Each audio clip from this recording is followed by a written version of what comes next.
and welcome to another episode of Pop-Up Pinup. On today's episode, we're going to do a few things. We're going to start with a wiper delete for, where is he? This little fella just here.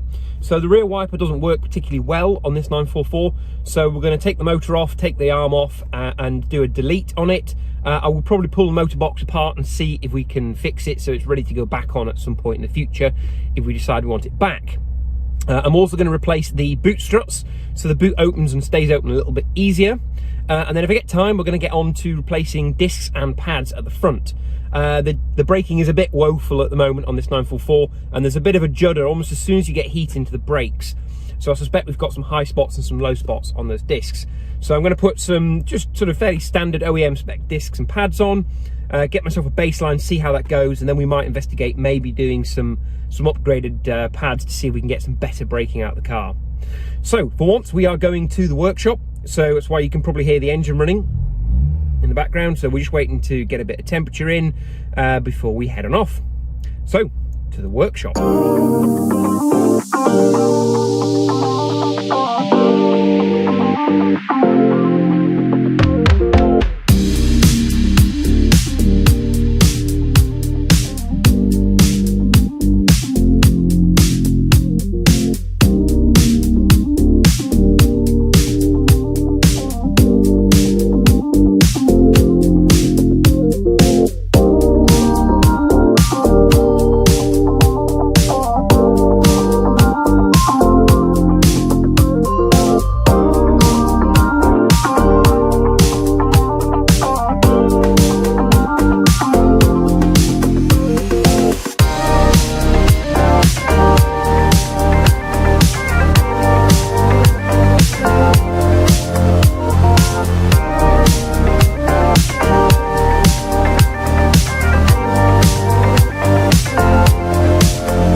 So this is the boot of the 944 with its massive glass atrium like you get on the 924 and the 968, and some lovely bird poo, thanks, I didn't notice that before.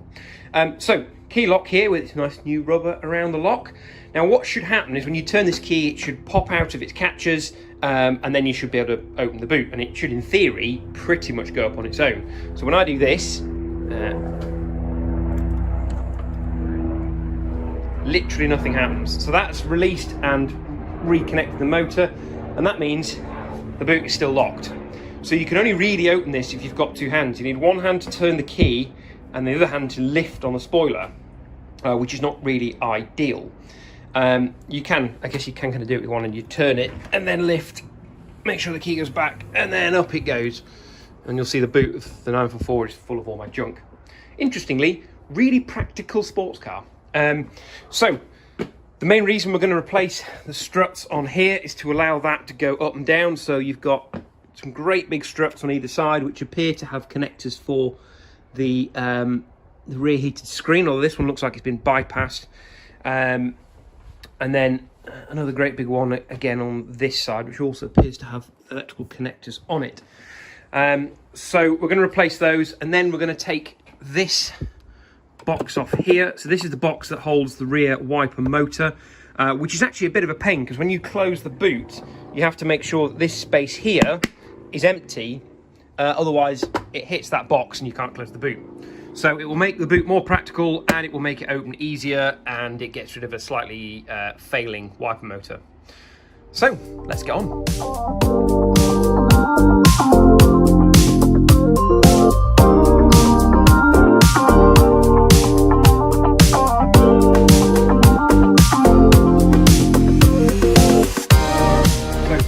first we remove this little plastic box from here, which is just held on with some little lugs. There's one at the front, two at the back as you're looking at it.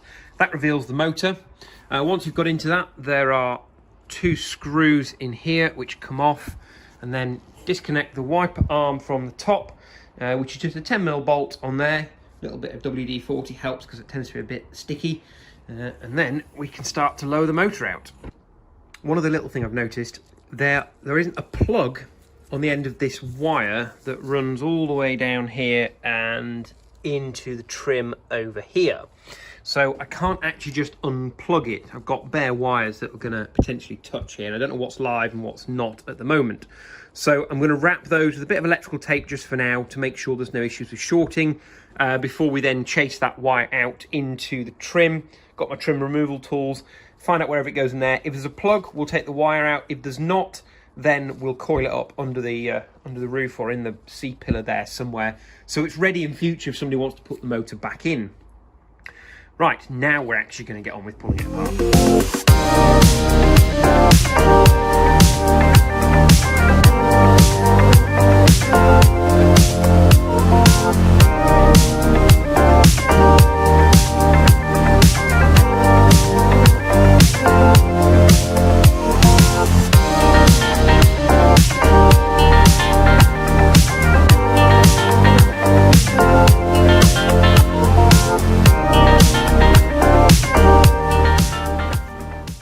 Well, without the motor on, the boot does definitely open a lot easier. In fact, it will go up on its own.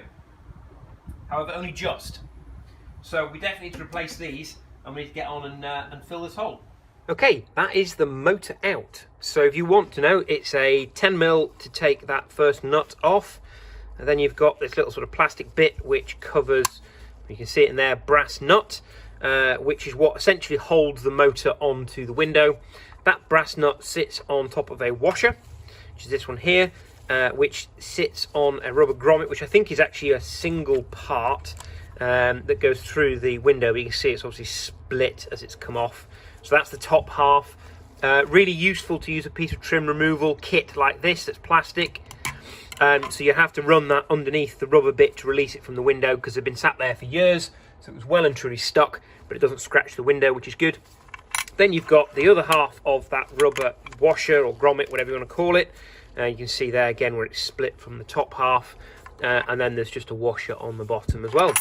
And then once you've done the 2 screws that were in there, the whole thing just pops out. So the next thing we need to do is measure the hole, which if I can pan the camera up, you can see how grubby it is as well because you can't clean it. So we need to know exactly how big that hole is, because there are 2 different size glass holes apparently.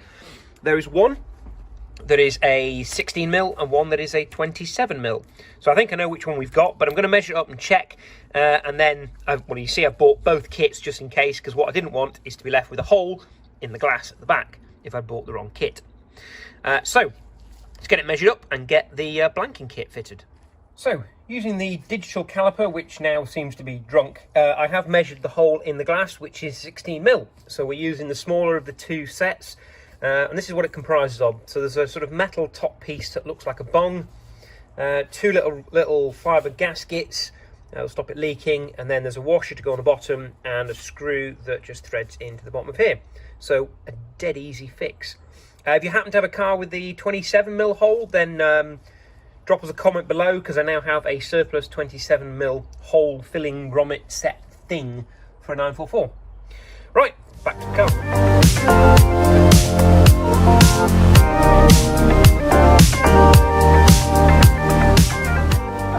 Looks dead easy, all nice and neat, and it's metal on there, so hopefully it won't perish in the sunshine.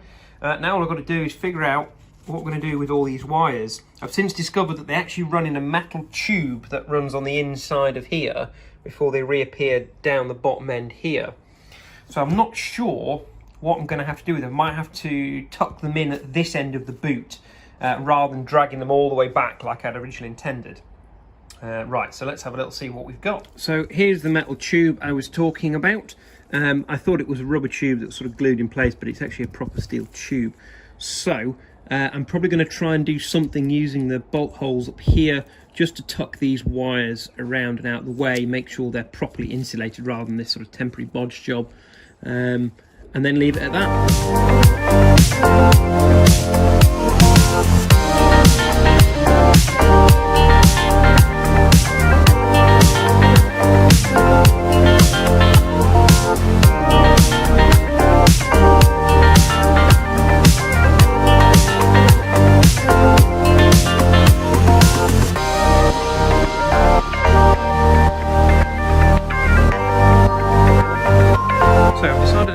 Thing to do is to add some heat shrink to each of these wires. So I've just got some heat shrink cut to length. I'm going to hopefully get that to seal all the way over. Obviously you'd normally put the heat shrink on first before you'd put the spade terminal on, so you'd use a much smaller piece of heat shrink, but hopefully that will be enough just to protect the ends of the cables here. And then I've used some CAD, so cardboard aided design, to make some marks on here for where the holes are in this bit here, which the phone seems incapable of focusing on. So I can make a little bracket to go across here that I can then tape these to, so they're going to be tucked up nicely out of the way. And I've already fed the cable through behind the bracket here, so then it's all tucked completely out the way, and is there for if I ever want to reinstall that rear wiper. So next job is to find something to shrink the heat shrink and go and find some alley plate and put some holes in it.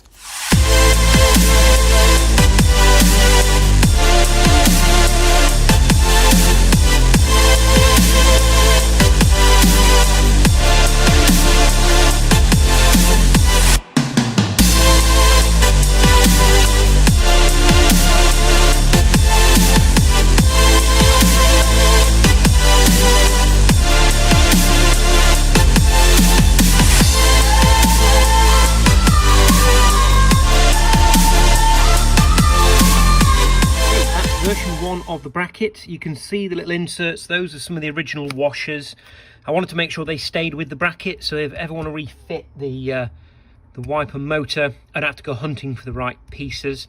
However, I had misjudged the fact that while the holes are 100mm centre to centre on the inside of the threaded pieces, they're actually splayed out slightly, so they're a little over 100mm. So sadly, while this is a nice neat fit with that little washer as a bush in there, I'm going to have to oversize one of the holes so that there's a bit of extra room towards the outside of this bracket, just to accommodate the slightly kind of inward facing angle of those screws. Not ideal, but it'll do. So there we have it. This is the 16mm wiper delete plug in situ, and our nice little bracket with the wires all cable tied in, with nice little heat shrink on those connectors. You can see the angle now of the screws, so they don't actually screw in completely flat, which is why it's a bit raised on this side. It's not ideal, but I didn't really want to start bending the bracket and messing around with it. I want to move on to other jobs. You'll notice I went for a slot in the end. I thought that gives me infinite adjustability without making the hole massive and then losing the location for that sort of like brass insert bit that comes off the original motor. So, and that's a pretty neat job, also all tucked out of the way. The last thing to do is to pop the bonnet and pull the fuse out, just to make sure that if I accidentally knock the rear wiper and for whatever reason any of that heat shield breaks down, that we don't get a short back here. And then, on to getting these struts out, which I'm probably going to need a bit of help with, because I suspect that big old piece of glass is very heavy. So, best laid plans of mice and men, we find the rear window wiper here at fuse 30, which also covers the heated rear screen, and the heating pipe, whatever the heck that is, reversing light mirror adjusters. So, not really prepared to lose all of those on one fuse. Slightly annoying that the wiper doesn't have its own fuse, but we have properly wrapped all those terminals, so hopefully that's not going to be a problem. At some point, maybe I'll engineer a little buzzer system or something, so that if I accidentally knock the rear wiper on, it'll buzz and make a noise so I know what's going on. So let's put this back and get on with those boot struts. Oh, actually, while we're here, this needs to come off. So you'll have heard at the end of the last video, It's slightly hissing away, and you can just about make out that the rubber is kind of perishing. In fact, you can see it quite a lot on the bottom of it there. So I suspect that isn't sealing particularly well. So we've got a nice brand new one, which we will fit before we finish under the bonnet. Here goes. Ooh, it's nice. Shiny. Right, pop that on. Right, let's see if the new struts have worked.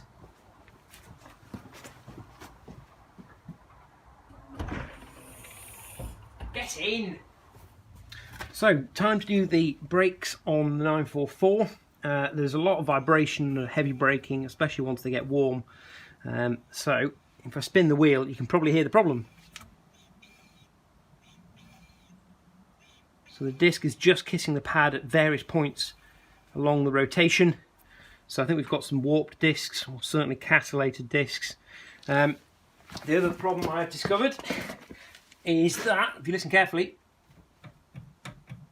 in fact you can probably see that on the camera, it looks like we've got a dead front bearing as well. So we'll do the discs and pads now while we've got the parts, and then when the car goes into the garage we will get to do the bearings, because I suspect that probably won't pass its next MOT either. So let's get on, get the front wheels off, get these discs and pads changed, and see if that at least helps the problem a little bit. I suspect the bearing is playing into the wobble as well, but we'll soon find out.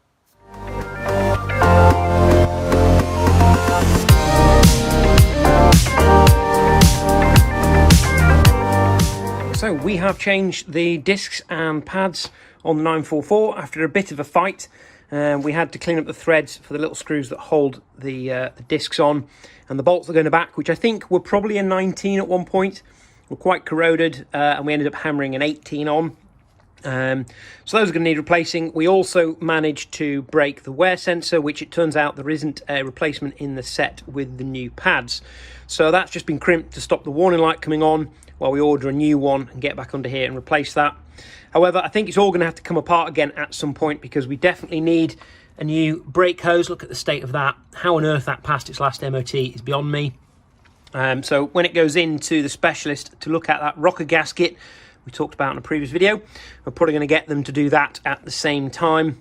Clearly it's been done at some point in the past, because look, someone's actually hacked a square out of the wheel arch liner to get to it. Shame they didn't protect it once they'd done it, because it's just turned to dust. Look at the state of that. So it's all right for now. We've got it all back together. As I say, it's probably going to need a wheel bearing doing as well. So this is going to hopefully get us to a baseline, so we get rid of the judder that it's got under the steering, which I think was a warp on this disc. And you can see a few marks where it looks like it's had hot pads sat against the disc at various points in time, or it's been left with the brakes slightly touching, which has probably caused high spots and low spots. So hopefully this will smooth things out. When we get the wheel bearing done, it might smooth things out even further. So what we've done is potentially solved one problem and made ourselves a whole load more jobs, which is great. Amazing. Right, less time celebrating, more time to go off and do the other side. Right, catch you in a bit. Right, well, that's all for this episode of Pop-Up Pinup. As you will have noticed, we cut the sequence slightly short on the brakes. As we were doing the brakes, we discovered a number of additional jobs that are going to need doing. So we found that some of the screws that hold the discs into the hub were missing. Some of the holes were actually full of bits of aluminium where obviously a previous one had stripped. And we found the brake lines were looking a bit ropey, and the fitting kit wasn't the best. So I decided, as I was also late for dinner, to throw the car back together, just see how the car drives, and I've ordered a whole plethora of new parts, and we're going to do a whole other video on that. So to quote Ed China, that is a job for another day.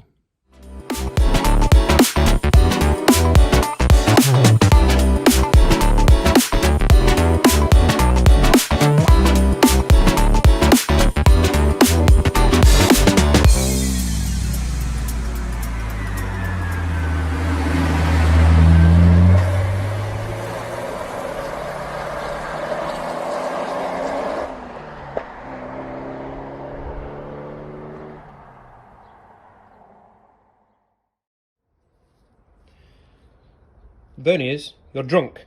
Go home.